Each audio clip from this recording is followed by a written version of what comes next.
അതൊരു മരണ വീടായിരുന്നു, അവിടെ ചിരിച്ചു എന്നൊക്കെ പറഞ്ഞിട്ടാണ് എനിക്ക് ചിരിക്കാൻ പാടില്ല, സ്വാഭാവിക. ഇപ്പൊ ചിരിക്കുമ്പോ പറയുന്നു എന്തിനാ ചിരിക്കുന്നേന്ന്. എന്താ ഞാൻ ഇപ്പൊ എന്താ ചെയ്യേണ്ടേ? ദിവസം ലാലേട്ടനെ അമ്മ അടിച്ചപ്പോ അനുചേച്ചി ചെന്നപ്പോഴേക്കിനും പെരേരയും അവരൊക്കെ വന്നിട്ടുണ്ടായിരുന്നില്ല. അപ്പം അനുചേച്ചി കണ്ടിട്ട് ചിരിച്ചു എന്ന് പറഞ്ഞ വലിയൊരു വിവാദമായിരുന്നു. ഒരുപാട് നെഗറ്റീവ് കമന്റ്സ് ഒക്കെ ഉണ്ടായി. നെഗറ്റീവ് കമന്റ്സ് ഞാൻ കണ്ടില്ല. എന്താ പറയാനുള്ളത്? എനിക്കൊന്നും പറയാനില്ല. ഞാൻ ആരും നോക്കി ചിരിച്ചു അപ്പൊ ഞാൻ കരയണമായിരുന്നു. ഞാൻ കരഞ്ഞാൽ എല്ലാരും പറയും എന്തിനാ കരയുന്നേന്ന് അല്ലേ, സ്വാഭാവിക.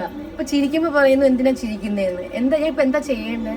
അതൊരു മരണ വീടായിരുന്നു, അവിടെ ചിരിച്ചു എന്നൊക്കെ പറഞ്ഞിട്ടാണ് എനിക്ക് ചിരിക്കാൻ പാടില്ല. ഒരു മനുഷ്യന് ചിരിക്കാൻ പാടില്ല, കരയാൻ പാടില്ല. അവരുടെ ഫീലിംഗ്സ് എന്താന്ന് ആൾക്കാരെ കാണുമ്പോൾ സ്വാഭാവികമായിട്ട് എല്ലാവരും പുഞ്ചിരിക്കുകയാണ് ചെയ്യാറ്. അല്ല, ഞാൻ പറയട്ടെ, ഞാൻ എന്ത് ചെയ്യണമെന്ന് ഞാനല്ലേ തീരുമാനിക്കുന്നത്. എനിക്ക് ഇഷ്ടമുള്ളപ്പോൾ ഞാൻ ചിരിക്കും, ഇഷ്ടമുള്ളപ്പോൾ ഞാൻ കരയും. അതൊക്കെ എന്റെ ഫീലിംഗ്സ് ആണ്.